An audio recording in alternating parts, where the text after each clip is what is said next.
ખાસ કરીને આજના દિવસે વાત કરવી છે ભારત ફોર્જની, કારણ કે નોર્થ અમેરિકા ક્લાસ 8ના ટ્રકના ઓર્ડર અહીંયાથી આપણને વધતા દેખાયા છે, જેને લઈને ખાસ કરીને ભારત ફોર્જ ફોકસમાં છે.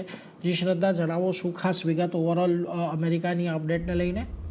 જી ગુડ મોર્નિંગ. તો આજે ભારત ફોર્જ ફોકસમાં છે કારણ કે ક્લાસ 8 ટ્રકના ઓર્ડરના ડેટા આવતા જોવા મળ્યા છે. નોર્થ અમેરિકામાં ફેબ્રુઆરી મહિનામાં ક્લાસ 8ના ટ્રક ઓર્ડર્સ જે છે તેમાં 47% જેટલો વધ્યો છે. મંથ ઓન મંથ બેસિસ પર વાર્ષિક ધોરણે વાત કરીએ તો અહીંયા ક્લાસ 8 ટ્રકનું વેચાણ જે છે તે 160% જેટલું વધતું જોવા મળ્યું છે. સપ્ટેમ્બર 2022 બાદ આ સૌથી વધુ ઓર્ડર મળ્યા છે કંપનીને.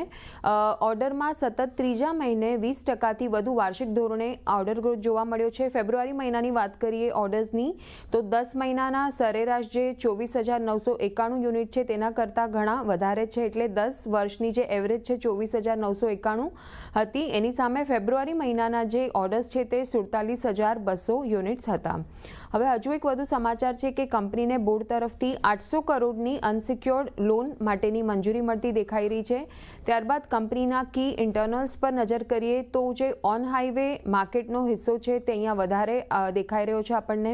ઓન હાઈવે તેમજ વોકેશનલ માર્કેટ બંનેમાં મંથ ઓન મંથ તેમજ યર ઓન યર બેસિસ પર એક મોટું કોન્ટ્રીબ્યુશન આવતું જોવા મળ્યું છે બંને તરફથી. 2026ના ઓર્ડર સિઝન્સની વાત કરીએ એટલે કે સપ્ટેમ્બર 25થી લઈને ફેબ્રુઆરી 2026 સુધી તો અહીંયા યર ઓન યર બેસિસ પર 4%નો વધારો જોવા મળ્યો છે. એઝ કમ્પેર ટુ જે પહેલાંની જે સાયકલ્સ હતી એમાં ડબલ ડિજિટ ઘટાડો નોંધાયો હતો. તો આ રીતે ઓવરઓલ એક સમાચાર જે આવતા જોવા મળ્યા છે કંપની માટે પોઝિટિવ છે, એટલા માટે આજે એક સારી એવી તેજી સાથે કારોબાર કરી રહ્યો છે ભારત ફોર્જ.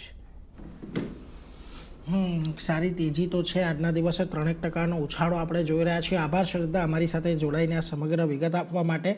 પહેલાં આજે જ્યારે